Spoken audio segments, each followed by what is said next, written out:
The objective of this documentary is to highlight the importance Ireland is to this particular race of Brent geese that breed in the high Canadian Arctic. Ireland has 100% responsibility for the care of this very important goose species, in that it visits no place else other than Iceland en route to and from its migration. So we have a huge responsibility to ensure that this race of Brent geese is safe in our shores.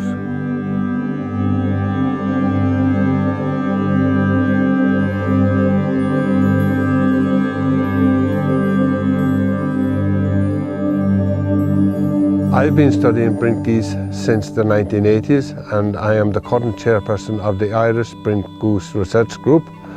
It's an all-Ireland group. We have both amateur and professional ornithologists working in the group, and we are also have a relationship with the Icelandic Institute of Natural History and Exeter University.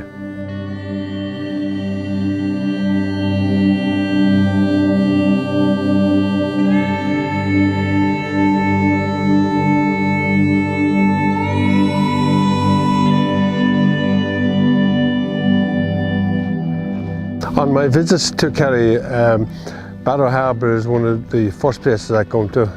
It's actually one of my favourite places, and I come down here with my scope, walk along the shore and scan the area for Brent geese and to see what other species are in there with them. There could be mallard, widgeon or teal, or there could be small wading birds as well.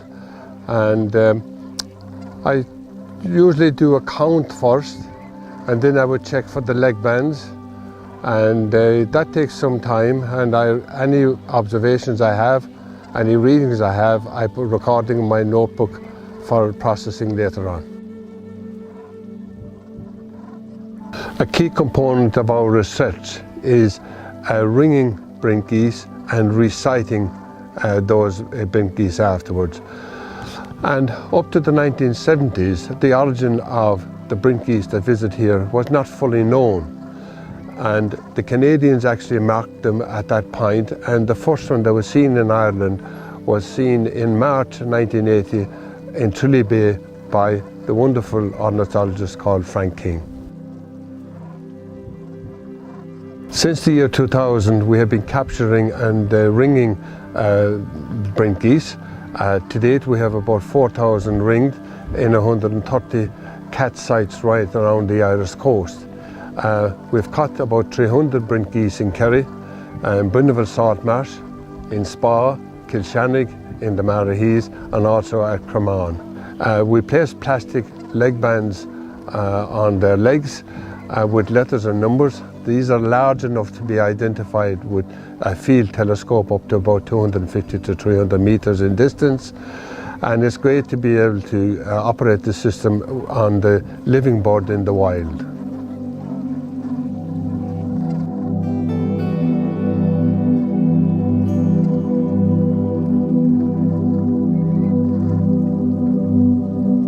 Yes, I have just spotted one of our ring birds. It has a V on its right leg and 9 on its left leg, and the colours are lime yellow. And when I get back tonight, I will check my database and to see what previous records we have of this bird.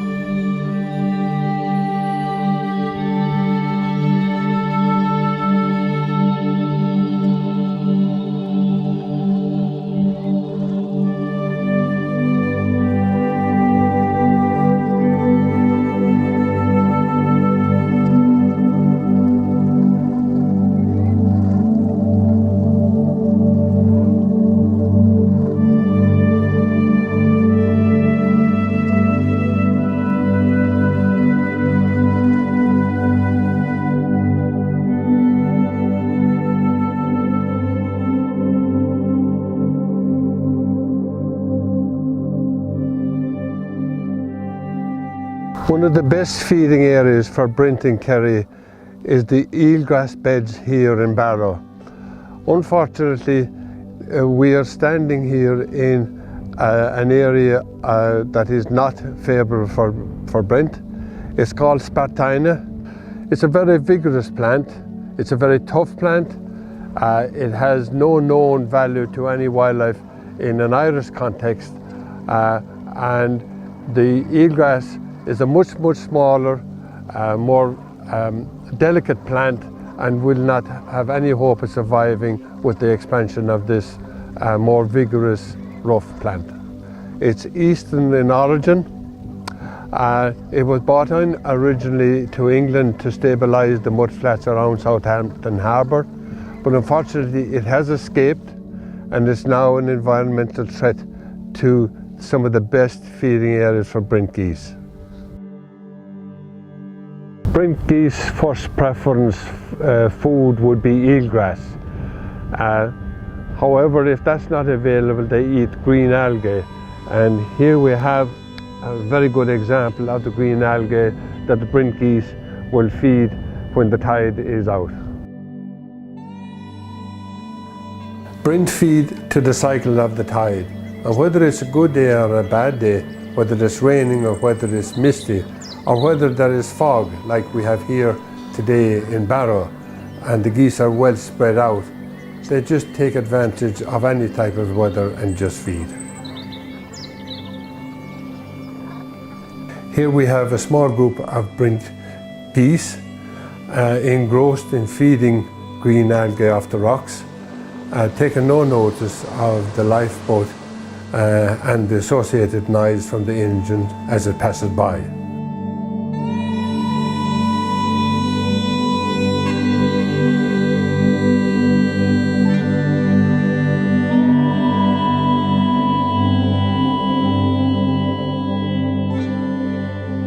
Here we have a family group of Brent geese. On the left we have the adults, and on the right we have the juvenile. The juvenile can be distinguished easily from the adults because of the white bars on the feathers on its back. The family group usually stays together for one winter and then goes its own way after that. Brent geese remain faithful for most of their lives. Here we have a pair feeding on green algae in Fenit Island, and the male is protecting his mate from advances from another male.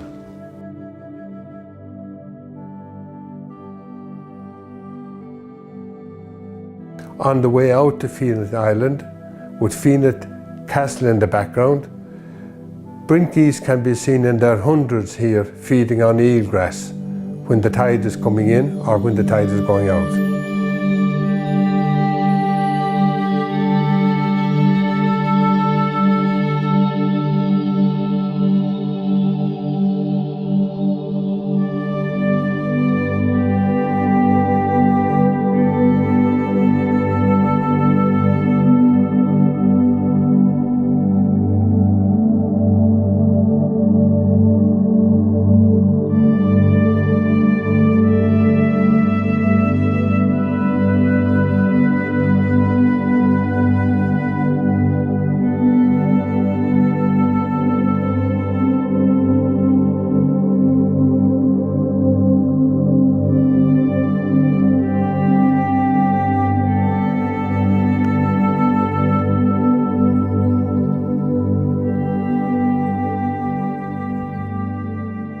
Behind me we have some geese that look like they are feeding, but they're actually come here for a drink of fresh water that is coming from the land here at Cockleshell Road.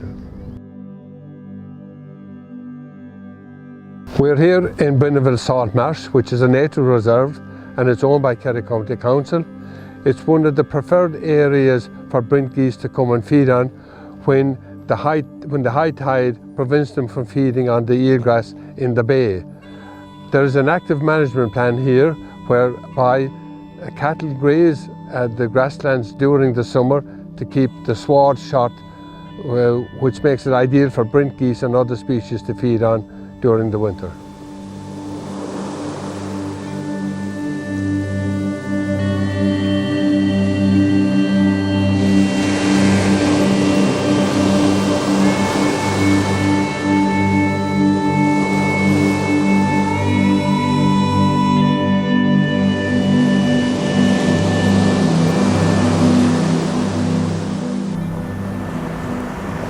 We love walking on the beach, and plenty of wildlife to be seen around Fenit Island and Barrow Harbour, and especially when the geese arrive in.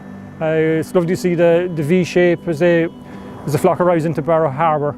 Quite timid when they arrive at the start, so you're seeing them at a distance, but as the year progresses, they can be quite easily approachable, so you can get within a couple of feet of them, and that's a really special time then, that you're up close.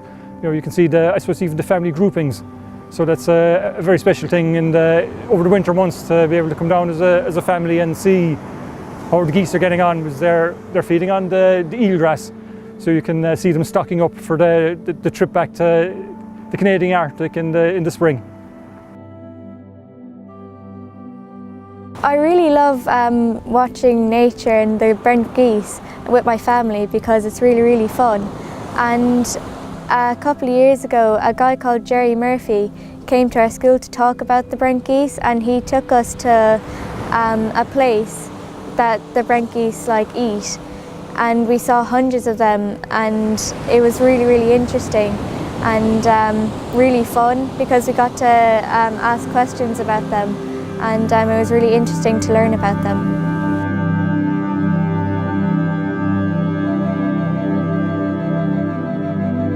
As part of my work with the Irish Brent Goose Research Group, we are often asked by members of the public to give talks. We're also asked by schools and universities and other interested groups to come and visit and tell people what we do and why are we interested in this particular field. Today we are here in Fenit with the local national school, St. Brendan's, where pupils from all the classes are coming out to see the Brent geese in their natural habitat while they're feeding on the bay while the tide is out. This happens on an annual basis, where our research group like to pass on the benefits of nature study and such a valuable nature subject here in Fenit, and the committee of the national school were very much in favour of we having the school children out to see what's at their doorstep. How long do they stay in Ireland for? They stay from, they arrive in September and they will leave in April. Then they spend 6 weeks in Iceland, and plus or minus 2 days of the end of May, they leave en masse from Iceland over the Greenland ice cap and breed in the Canadian Arctic. Do they like the cold? They like cold. Yeah, they like to go to the Canadian Arctic to breed because it is quite cold, but there is 24-hour sunlight, so they can see any foxes or wolves or polar bears coming. There's no night, so they have a total vision right through the 24 hours. Would they fly in groups? Or? Yes, they do. They fly in a V shape, so that usually a very strong mother or a strong female would be the lead, and then the juveniles would be out on the wings, and the daddy then takes the turn as well in the front. Here at the moment? There's, it can go up to over 1,000, but at the moment it's about 400 to 500. I didn't count them this morning, okay, but I just know by G's.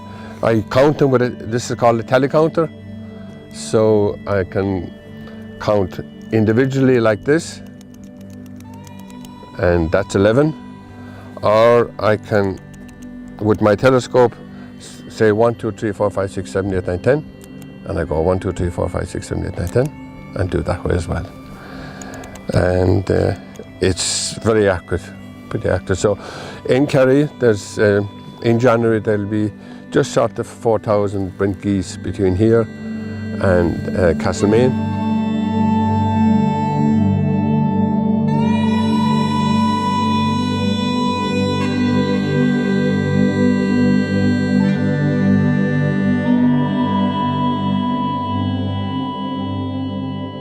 When Brent arrive here in the autumn, they are very wary of people, And as the season goes on, particularly into the spring, they are much more tolerant of people. And here we have some people walking with their dog on the way out to the diving boards, and the geese just feed away without taking any great notice of who's around them.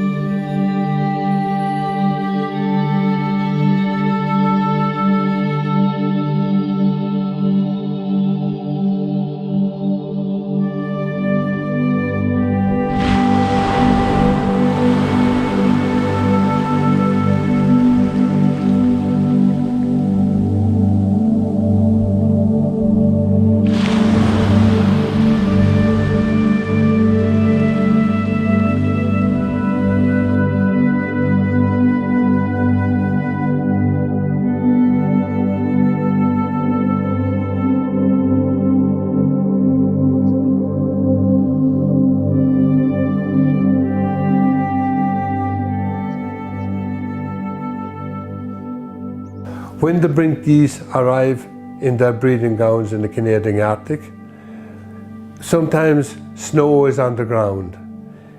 If it melts quickly, they generally have a successful breeding season, and if the snow doesn't melt, they may not breed at all and return back to Ireland with little or no juveniles.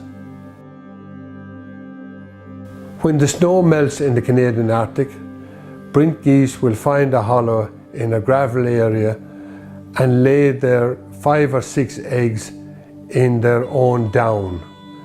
Both parents will incubate the eggs for about 2 weeks until hatching occurs.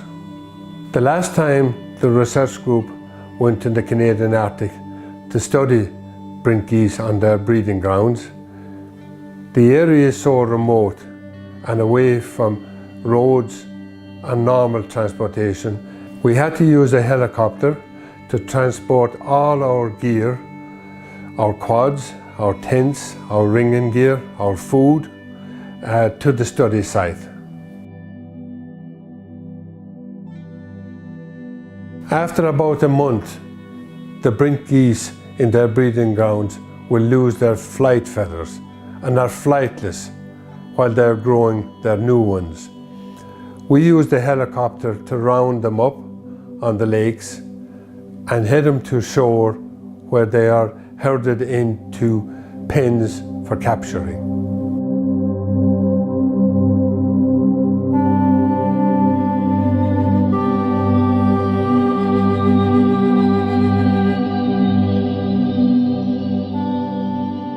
Once we have the Brent geese in the pen, we extract them one by one and place the rings on their legs.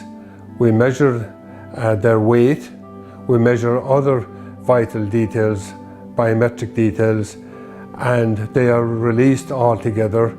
It is normal to do 45 to 50 geese in a day in this operation.